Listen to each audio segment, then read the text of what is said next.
What's the story, Morning Glory? What is the word, Hummingbird? Thank you so much for clicking on my channel and for joining me for this quick conversation about some things that I found interesting this week. So first up is Lizzo.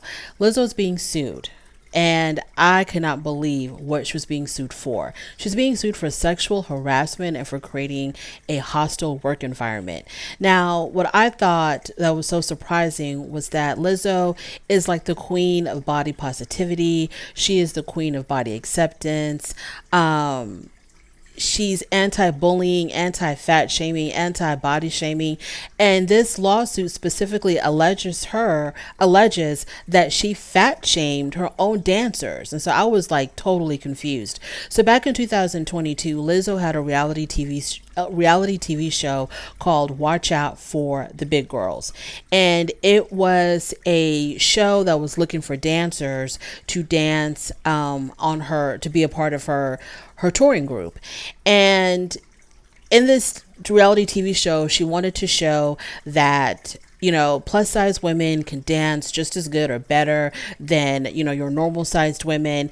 And she wanted to create like a safe space for them and create this environment that glorified and accepted their bodies as they were, and really just focused on their talent as dancers and not so much on their body size. So it was supposed to be like a very body positive type of show. She discouraged the girls from being mean to one another or being like super competitive with one another, like other type of reality TV shows where people start fighting and they start conniving and manipulating one another. So she was totally against all of that. She wanted this to be extremely positive and wanted it to be like a safe environment for her contestants. Well, two of the women that are suing her now, because there's three women in total, two of them came from that reality TV dance show. So I guess two of them had actually won a spot. Now, it's August 2023. She's being sued for sexual harassment and creating a hostile work environment. The plaintiffs are three of her former dancers: Ariana Davis, Crystal Williams, and Noel Rodriguez. Davis and Williams were the two that were featured on the reality TV show. The lawsuit accuses Lizzo of inviting cast members. So this is how I understood this.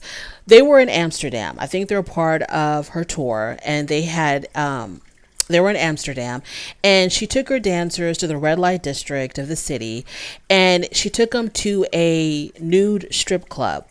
And she was encouraging one of these dancers, I think it was Miss Davis, to touch the naked breasts of one of the nude performers of the club. And she didn't want to touch the nude dancer at all, but Lizzo and her group or her team began to chant to encourage her, to pressure her to touch this woman's breast. And so Miss Davis went ahead and gave in to the pressure, and she touched the woman's dress. It also says here that she encouraged them to catch sex toys that came shooting out of the performer's lady parts, and also encouraged them to eat bananas that were protruding from said lady parts. That Lizzo was making them or forcing them to do this. And because they were in fear of losing their job, they went ahead and they did it. And I'm thinking to myself, how does this happen? How does this happen? And, you know, the threat of losing your job, I guess for some people, it is so great that they would do things that were completely out of character for them. It makes you wonder what else they would do to try to save their job or try to, you know, save a buck here and there. So the lawsuit also alleges that Lizzo would fat shame her dancers, accuse them of gaining weight. And her captain of her dance team, by the name of Shirlene Quigley, she's also named in the lawsuit because the plaintiffs claim that Shirlene Quigley shared lewd sexual fantasies and publicly discussed the virginity of one of the plaintiffs while berating those who had had premarital sex. Now back to the Amsterdam strip club. Like I said, she pressured Miss Davis to touch the breast of one of the new dancers until she gave in. And then in Paris, Lizzo invited her dancers to a club, but when they arrived at the club, it was a nude club, and they didn't know this. And they said that they felt robbed of their choice of whether or not they wanted to participate in attending a nude club. Lizzo also made them go through excruciating 12-hour rehearsals where she thought that they were drinking before performances. Now, the plaintiffs denied ever drinking before any of the performances, but because Lizzo thought that they were drinking, she would make them go through 12 hours of rehearsals. It was so bad that Miss Davis, one of the plaintiffs, soiled her pants during the rehearsals and was given a see-through outfit with no underwear to finish the performance. When Lizzo thought that some of the plaintiffs were recording their meetings, she confiscated everybody's phone, and one of the plaintiffs, Miss Rodriguez, decided to quit at that moment because Lizzo accused her of recording these meetings with her phone. So Miss Rodriguez decided to quit, and when she did, Lizzo gave her the double middle finger and yelled a slur at her. It didn't say whether it was a racial slur or a homophobic slur or what type of slur it was, but Lizzo yelled some type of a slur at her. So when I'm reading these things about, forcing them to eat bananas out of people's private parts and forcing them to touch other people's, I'm just like, really, Lizzo? Now, obviously, we don't know the truth. We don't know what the truth is. We don't know what the actual facts are. And a court of law will determine all of that. Now, if Lizzo ends up settling just to make this go away, I'm going to have to lean towards believing that maybe what the plaintiffs are alleging might be true. Because if Lizzo has a lot riding on this. She is a big time celebrity, world known celebrity. She has a lot riding on this. Okay. So if she ends up just settling to make this go away, I don't think this is going to improve her reputation, because when celebrities settle, I have a feeling that they feel like, well, there's enough evidence out there to possibly make me, to where a jury would think that I was liable of these things. Let me just go ahead and give them the money that they want, or we'll negotiate a settlement amount, and then all of this would just go away. At the same time, it can also still be a money grab. These women might have been upset that they were no longer touring with Lizzo, or upset about how Lizzo treated them allegedly, and decide to be like, you know what, we got you now, Lizzo, and file this lawsuit against her, and know that because she's a celebrity and she doesn't want the negative publicity, she's going to end up caving and end up giving them the amount of money that they want, or something, really close to it. So yeah, a court of law is going to determine what's going to happen with this case, but this is not a good look for Lizzo at all, because it makes her seem very hypocritical. It obviously makes her look extremely mean, insensitive, and pressuring people to do these things is just like, I can't even wrap my mind around that. Now, and on the flip side, I'm thinking to myself, okay, if they didn't feel comfortable doing these things or being in these types of environment, why didn't they just leave? And I understand that, there's this pressure to keep your job. You're working with a major celebrity, probably getting paid really good money, and you will never get this opportunity ever again. But do you sell your soul just for, a little bit of money, which I know the money is good. I understand that the money is really good, but still, like, how can someone make you do these things that are so disgusting, so uncomfortable? And you go ahead and you do them because you want to keep a paycheck. That also, I don't understand. Let's move on to Cardi B. Cardi B is also making headline news. So Cardi B was performing in Las Vegas. I'm pretty sure we've all seen the video where she is asking the audience to throw water at her because it was so hot. So the audience, they're throwing water at her. And she's telling them exactly where she wants the water to hit. So as she's moving from one side of the stage to the other side of the stage, an audience member was throwing water at her, and for whatever reason, Cardi B completely flipped out, took her microphone, and she just chunked it at that audience member. And the woman now is filing a lawsuit against Cardi B, as not filing a lawsuit, pressing charges against Cardi B for assault and battery. I don't understand how people who have a lot to lose can do such asinine things, because when the story first hit, it made it seem as if for whatever reason this person just was like throwing water at her. Now, I'm not even sure if the person that threw the water is the same person that was hit by the microphone. But anyway, she got mad that somebody threw water at her. And so that was like the end of the story. She's performing. And there's been these stories of audience members being very disrespectful and disruptive during these concerts. So it sounded like, okay, so this is now happening to Cardi B where somebody threw this water at her.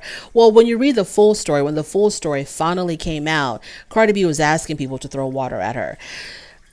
But how could you be so mad at someone for throwing some type of liquid at you that you would throw a microphone at them? I don't know if she meant to hit that lady or if the microphone hit her by accident and it was intended for somebody else.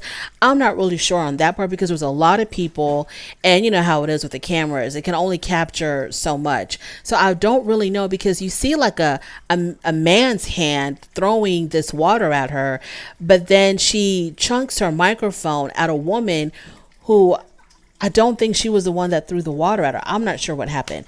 So the point is, Cardi B, you really need to work on your temper. You really, really have to work on your temper.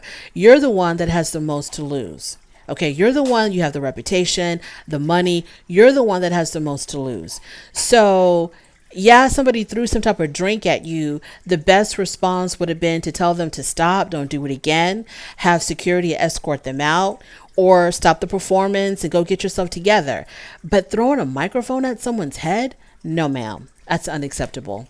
Absolutely unacceptable. Unless they threw some type of a hard object at you, I can't think of a reason of why it would be appropriate for her to throw a mic at an audience member. So they did what they had to do. Moving on from there, let us talk about Tina Knowles and Richard Lawson. I'm not quite sure why this is making headline news or why it made headline news, because people get divorced all the time.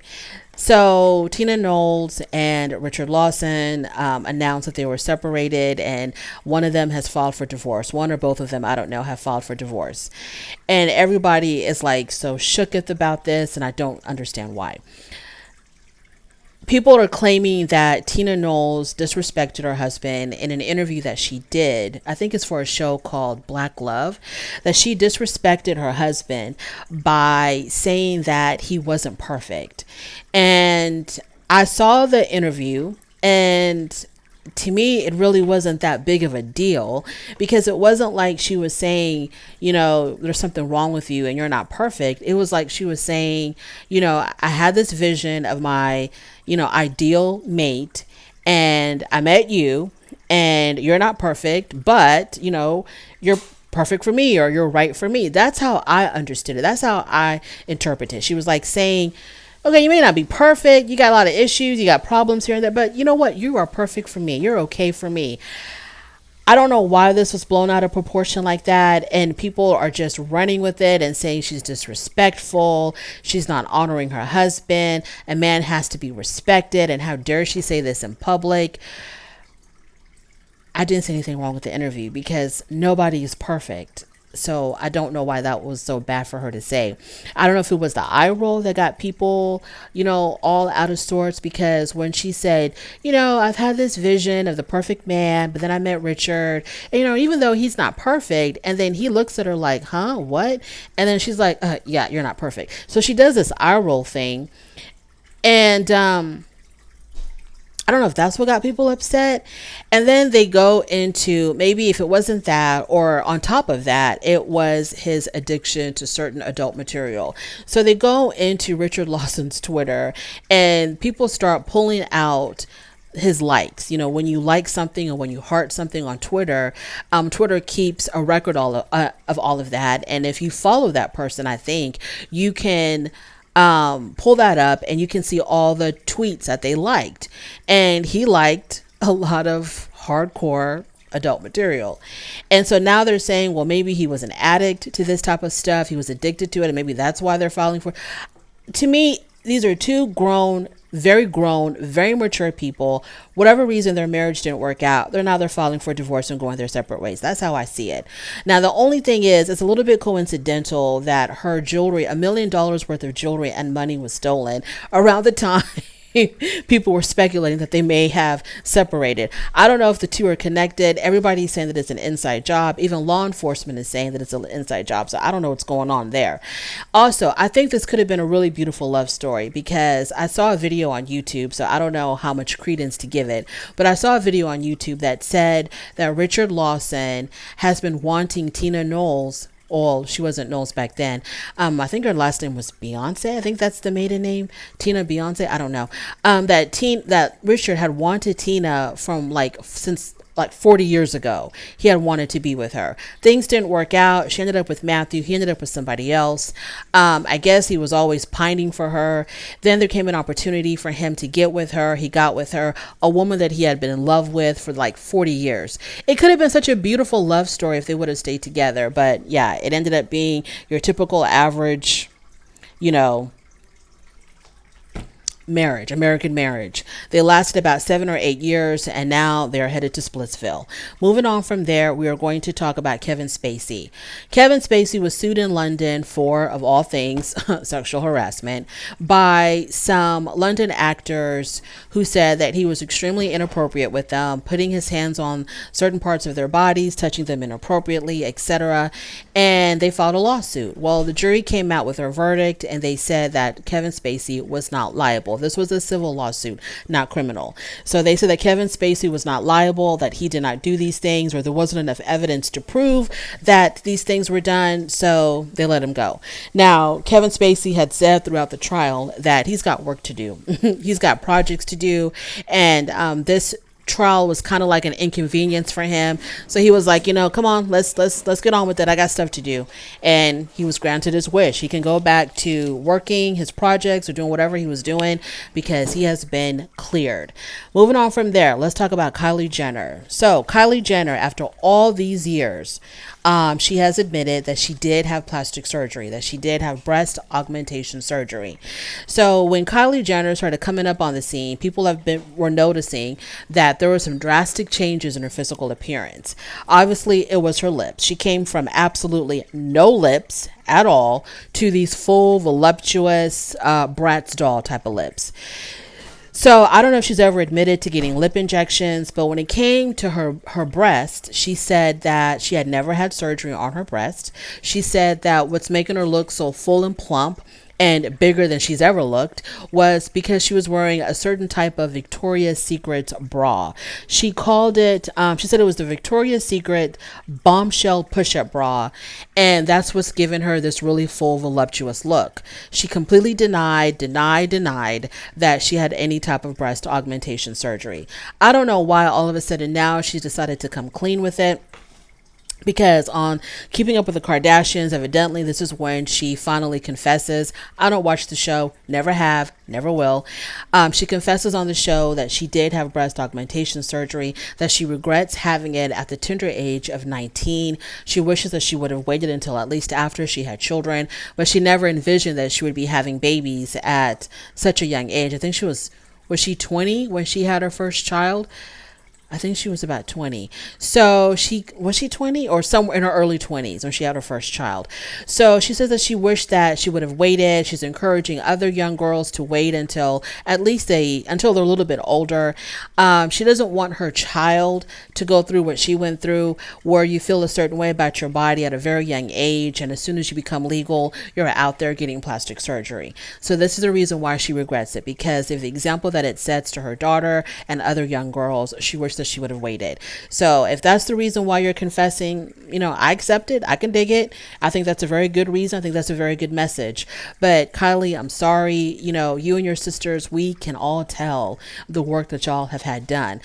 Some of y'all are a little bit more natural than others, but Carly's body looked great. If you didn't know her from way before, if there were no photos to prove what she looked like before, you would think that, this was her natural body. Her plastic surgeon, did a wonderful job, but there's such a drastic difference from the way she looked then to the way she looks now. Complete difference. Just like all of the Kardashians, except maybe for Kourtney, all of them look drastically different. And they think that we can't tell. They think that we can't tell when they use filters. We can't tell when they have surgery. They look great. They're beautiful girls. Their doctors are doing amazing jobs, but we can tell that something has been done. Moving on from there, let's talk about former President Barack Obama. So Barack Obama had a personal chef by the name of Tafari Campbell. Now, this was a really sad story for me. He had a personal chef by the name of Tafari Campbell. Tafari Campbell used to work in the White House before Obama became president. He worked in the White House as a sous chef. And when Obama became president, he liked his work so much that at the end of his second presidency term, former President Obama decided to hire Tafari Campbell as his own personal chef. Unfortunately, at the age of 45, Mr. Campbell passed away. He drowned in I think it was like a lake. No, he drowned on Edgerton Great Pond, which was about 100 feet away from the banks of the Obama's property. 8 feet of water, he drowned. And I guess he didn't know how to swim, probably didn't have a life vest on. The story was so heartbreaking because, an African-American chef, to make it to the White House as a sous chef and then you become a former president's personal chef, it's just amazing. And then to lose your life, in this way, it just was very heartbreaking. To lose your life in any way is just so heartbreaking. And he leaves behind a wife and he leaves behind twin boys. That was hard for me to read. This happened, I want to say it probably happened about a month ago. I think. So, rest in peace to Tafari Campbell. Another rest in peace is Angus Cloud. This poor young man, he passed away on July 31st of this year at the age of 25. He was the star of Euphoria. He starred on that show with Zendaya.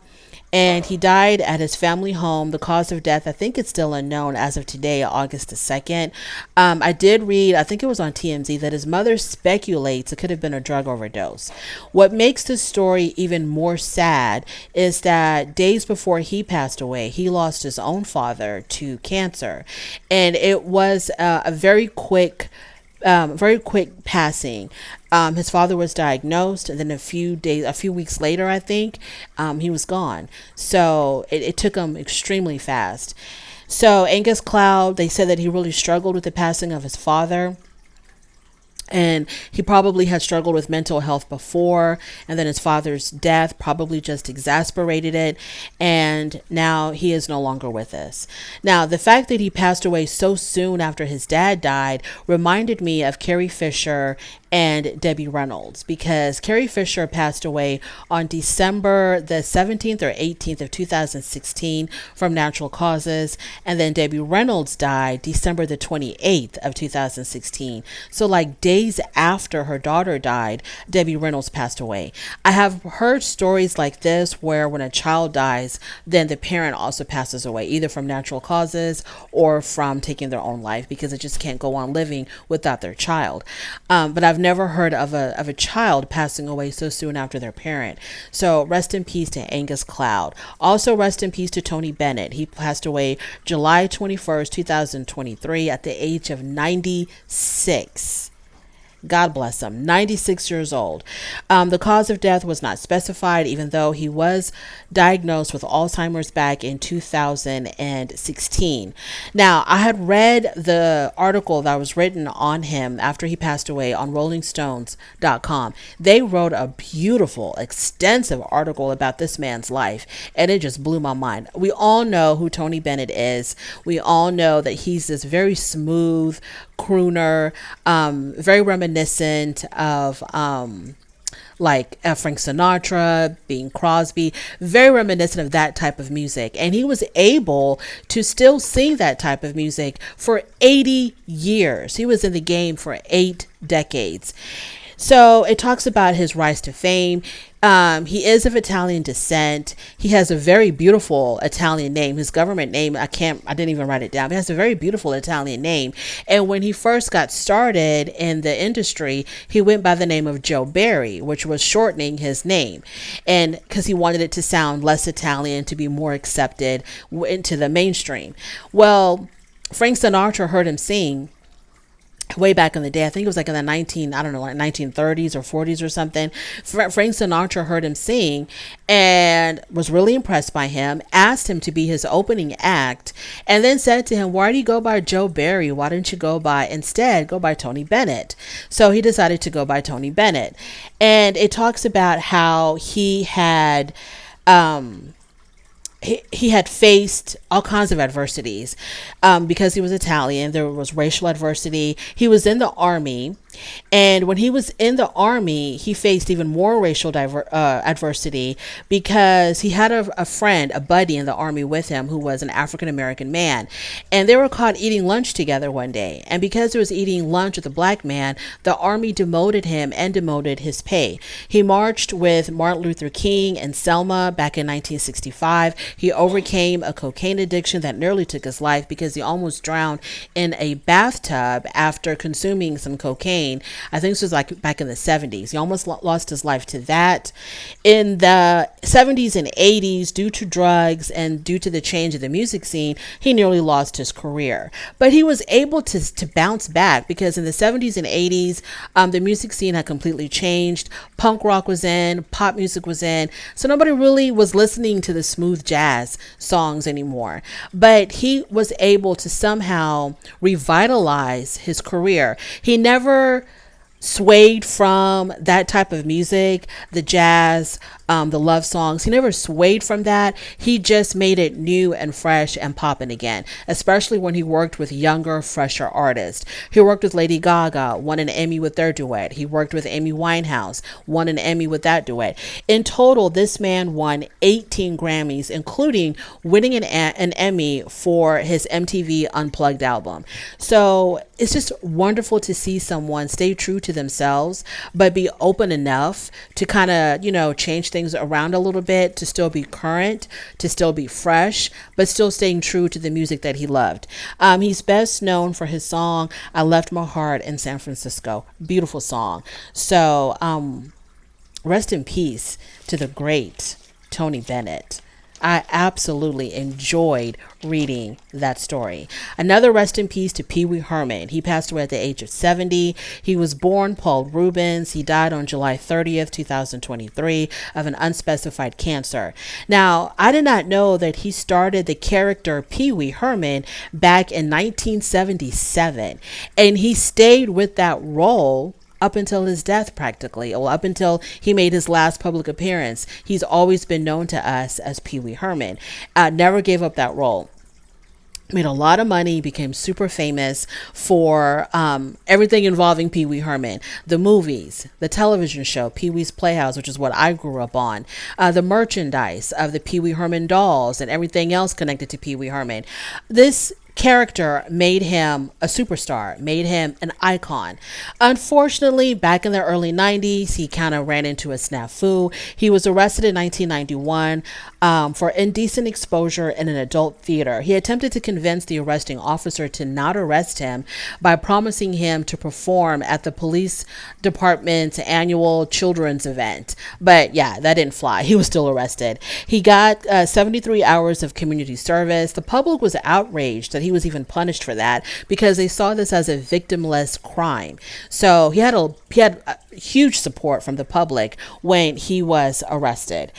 Yeah, just amazing that you can keep a character going for that long, that people never got tired of it. In the article that I read, he had done interviews talking about Pee Wee's Playhouse and Pee Wee's Big Adventure and how it was a children's show that still appealed to adults in a way.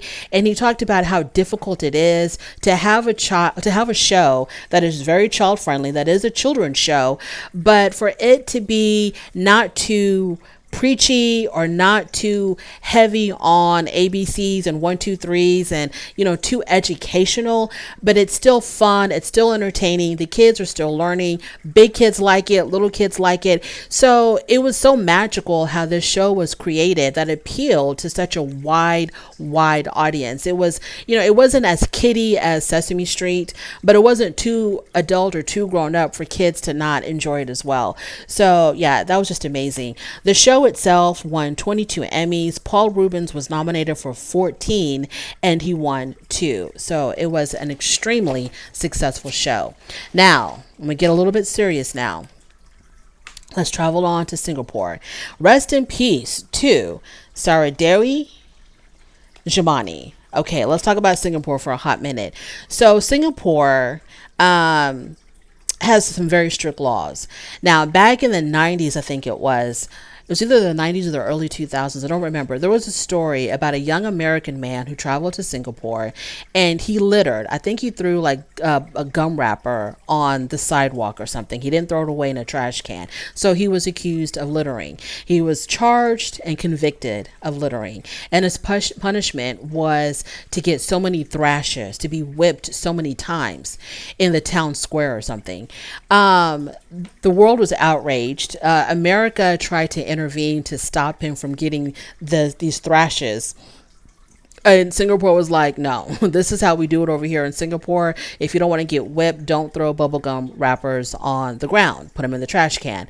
And I think he ended up getting those thrashes. I think he did, but I'm not sure. So recently, Singapore conducted its first execution of a woman in 19 years last week.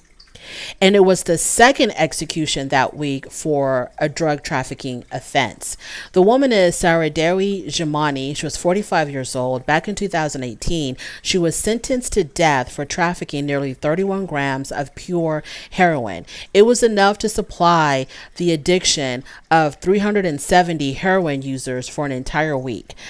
Singapore's laws mandate the death penalty for anyone convicted of trafficking more than 500 grams of cannabis and more than 15 grams of heroin. You will get executed in Singapore for selling weed if it is a certain amount. They will kill you.